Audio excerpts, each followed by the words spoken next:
In every century, God raises men and women whose courage shapes the destiny of nations. Among them, Alexandre de Rhodes stands as one of the most influential missionaries in Vietnamese history. Although not a canonized saint, his tireless work, profound love for the people, and contributions to Vietnamese writing and evangelization shaped generations of believers, reshaped a language, and embraced a people far from his homeland. Today, we journey through his life, his mission, his trials, and his lasting legacy.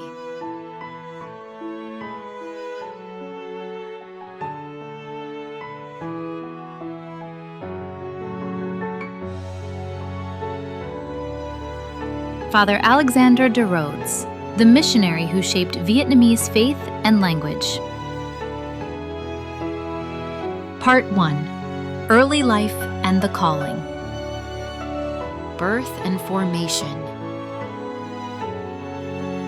Alexandre de Rhodes was born in Avignon, France, on March 15, 1591.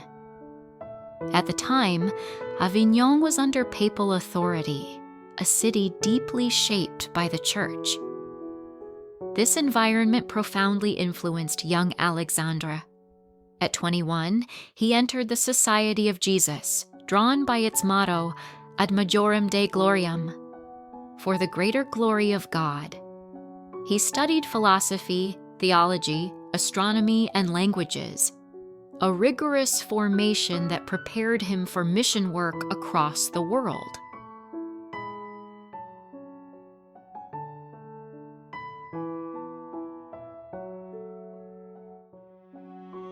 The desire for mission. From his earliest years as a Jesuit, Alexandre felt a burning desire to bring the gospel to distant lands. At the time, the Jesuits were sending missionaries to Asia, Japan, China, India, and more. Alexandre repeatedly asked his superiors for foreign mission assignment. In 1619, after years of preparation, his request was granted. He was assigned to East Asia. He believed that God was calling him to a mission beyond anything he could imagine.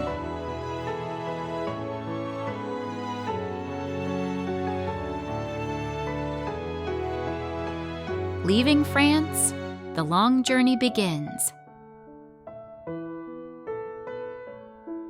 In April 1619, Alexandre de Rhodes left Marseille.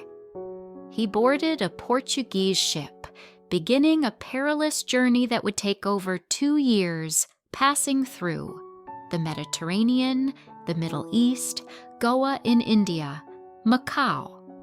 He witnessed storms, illness, shipwreck fears, and the death of fellow travelers. But he wrote later that no suffering could overshadow the joy of serving Christ.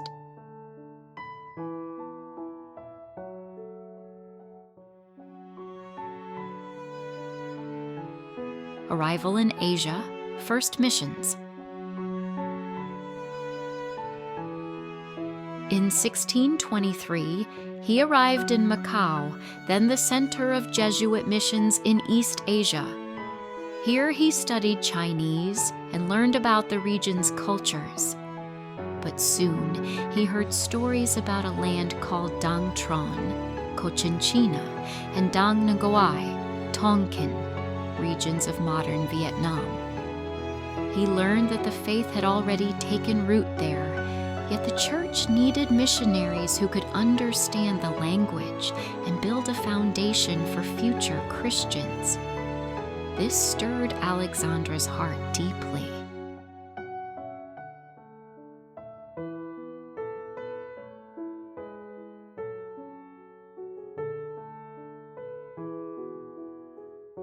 Part 2. First mission to Đàng Trong, Cochin, China. Alexandre de Rhodes sets foot in Vietnam, 1624.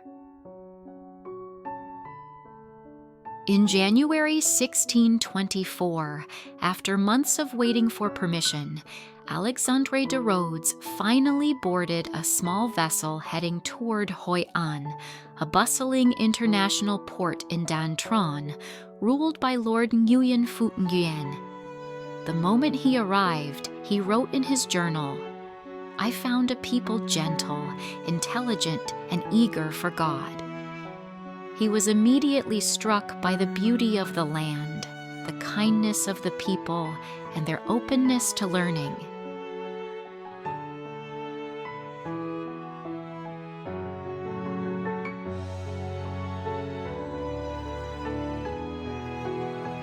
Meeting the first Vietnamese Christians.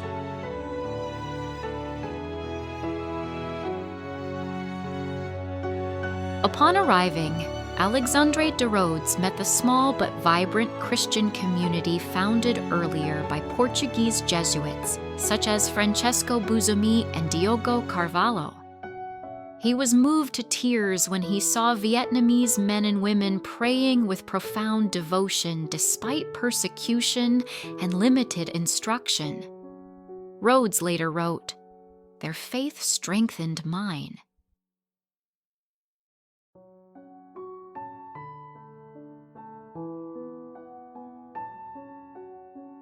Learning the Vietnamese language. One of Rhodes's greatest achievements began in these early months. He devoted himself completely to learning the Vietnamese language. He practiced speaking with fishermen, merchants, elders, and children. He listened carefully to tones, accents, and rhythms. He wrote thousands of notes comparing Vietnamese pronunciation with Latin and Portuguese sounds. Soon he realized something. The Vietnamese language could be written using the Roman alphabet. This idea would later become the foundation of the modern Vietnamese writing system.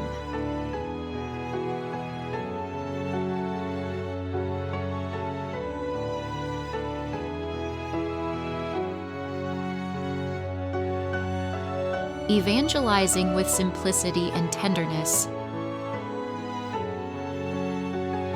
Rhodes believed the gospel must be preached not with coercion, but with gentleness. He walked from village to village, speaking simply, listening deeply, and treating each person with dignity. Crowds began to gather. Many were attracted not only by his message, but by his humility. Rhodes baptized hundreds, including future martyrs such as Blessed Andrew Phu Yen, whom he later described as a youth whose soul burned only for Christ.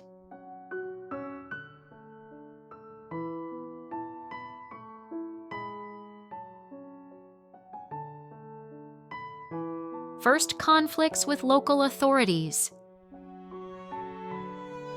As the number of Christians grew, suspicion also grew among some local officials. Rumors spread that missionaries were foreign spies or political agents. Some mandarins feared that Christianity threatened traditional beliefs and social harmony. By 1625, Rhodes and other missionaries were placed under close watch. Christian gatherings became dangerous. Yet Rhodes continued teaching, saying, "The seed watered by tears will bloom in God's time."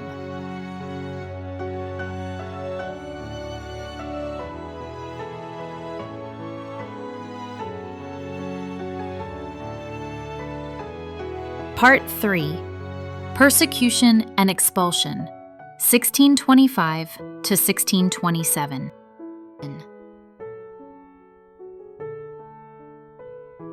Growing suspicion and surveillance. By 1625, the rapid spread of Christianity drew increasing suspicion. Some local officials accused Alexandre de Rhodes and other missionaries of disrupting traditional customs. Christian converts were questioned, threatened, or pressured to abandon the faith. Rhodes documented this period with sorrow. the faith grows, and so does the cross. Still, he refused to leave the mission unless forced.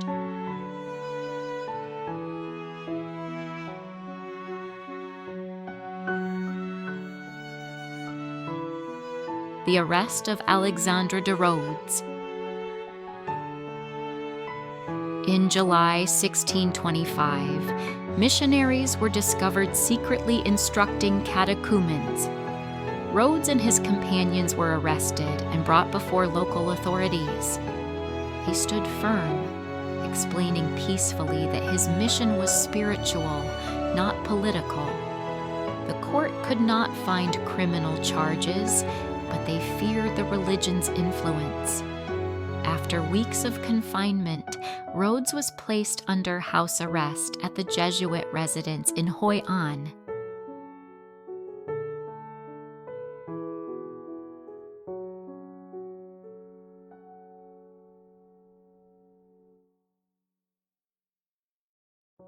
Forced expulsion from Đàng Trong, 1627. In early 1627, the Lord of Đàng Trong issued an order. All foreign missionaries must leave immediately. Alexandre de Rhodes pleaded to stay, even writing letters asking for permission to continue serving the people he loved. He was denied. On July 20th, 1627, Rhodes was forced onto a ship and expelled from Đàng Trong. He wept as the shoreline faded, fearing he would never return. But God had other plans.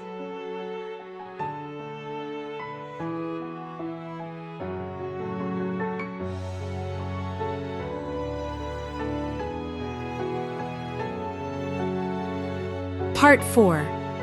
The Mission to Đàng Ngoài, Tonkin, 1627 to 1630. A new mission field under Lord Trinh Trang.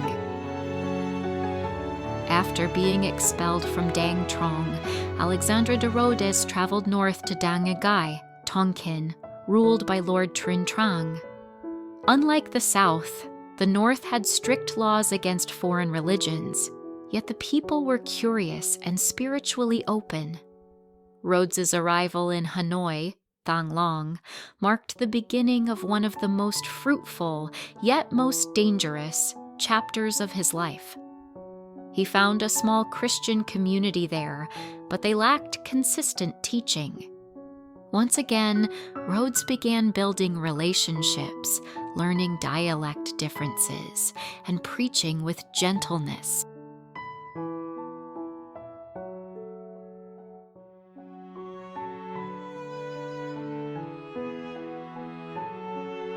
Rapid growth of the faith.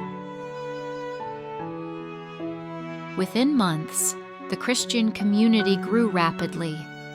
Villages invited him to teach. Families asked for baptism. Scholars debated theology with him. Rhodes admired the Vietnamese intellect and described the people of Tonkin as subtle in reasoning, quick in learning, and noble in spirit. By 1630, he had baptized more than 6,000 converts, an astonishing number during an era of persecution.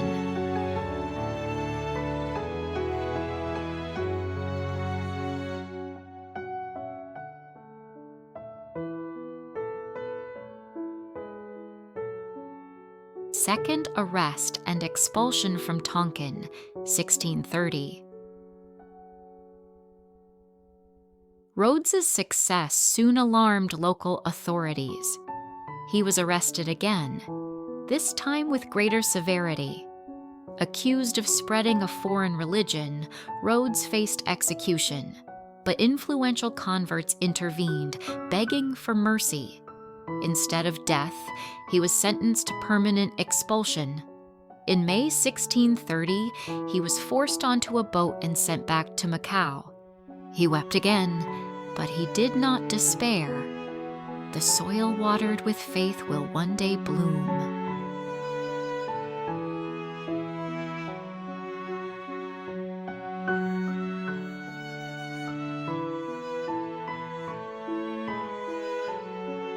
Part 5. Returning to Đàng Trong, 1640 to 1645. 10 years of waiting in Macau. After his expulsion from Tonkin, Rhodes was forbidden from re-entering Vietnam. He spent 10 long years in Macau teaching, writing, and preparing catechists. But his heart remained in Vietnam. Every day, he prayed for permission to return. Finally, in 1640, a small window opened. The Lord of Đàng Trong allowed one Jesuit to re-enter the region. Rhodes was chosen.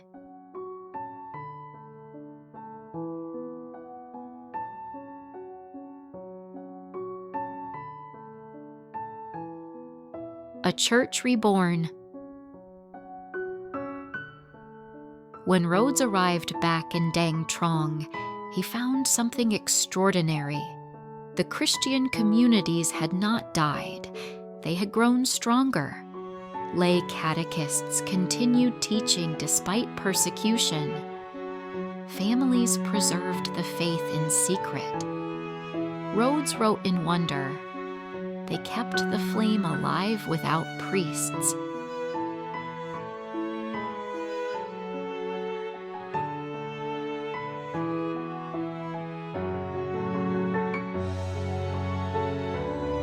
Writing the first Vietnamese catechism. During this second mission, Rhodes wrote catechism in 8 days, the first Vietnamese catechism. This remarkable work explained Christian doctrine in Vietnamese using the early form of Vietnamese romanized script. It helped thousands learn the faith and set the foundation for future Vietnamese Catholic literature.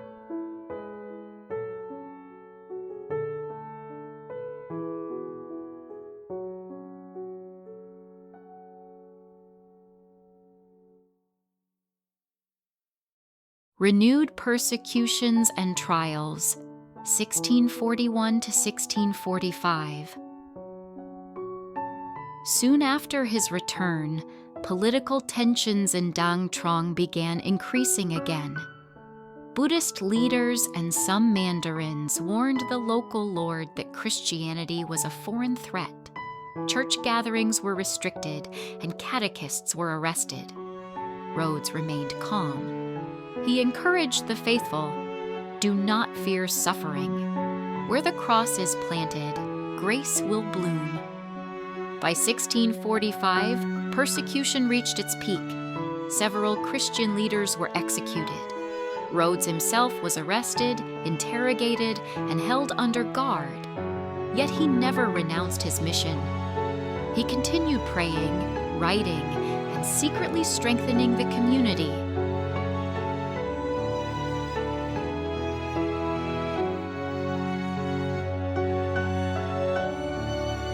Final expulsion from Vietnam, 1645. In late 1645, the authorities issued a final decree. Alexandre de Rhodes must leave Vietnam permanently. He was placed on a small ship departing from Hoi An. Rhodes looked upon the coastline, the villages, the people, the land he loved. He wrote with deep sorrow, "My heart remains in Annam. If I cannot stay, I will send others." This moment became the seed for a new idea, a mission force dedicated entirely to Vietnam.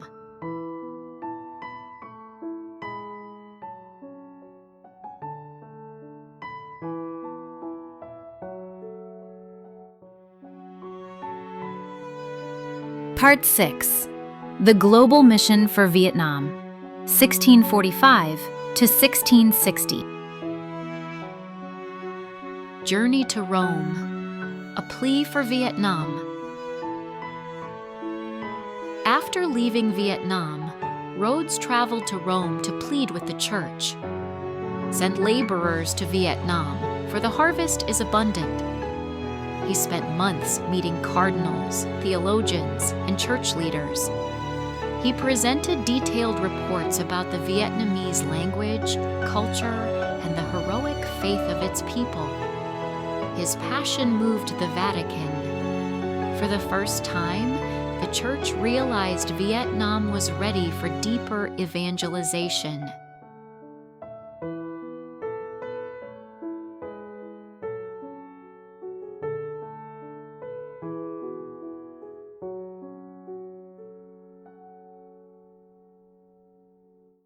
The birth of the Paris Foreign Mission Society, MEP.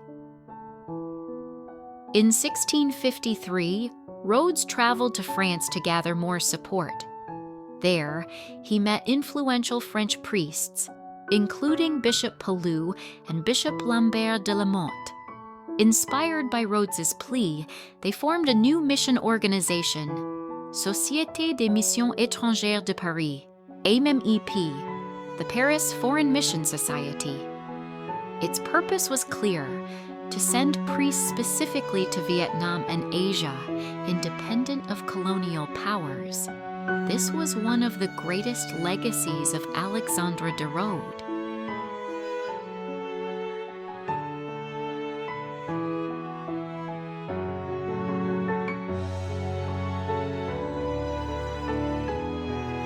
Final Mission and Holy Death in Persia, 1660. Although Alexandre de Rhodes longed to return to Vietnam, political obstacles made it impossible. Instead, he was sent to Persia, modern-day Iran, where, despite being weary from decades of travel and missionary work, he continued to preach Christ with gentle devotion and unwavering hope. On November 5, 1660, he passed away in Isfahan. His final words reflected his lifelong mission: may the faith flourish in Vietnam. 3 centuries later, millions of Vietnamese Catholics honor him as a pioneering missionary and one of the architects of their spiritual and cultural heritage.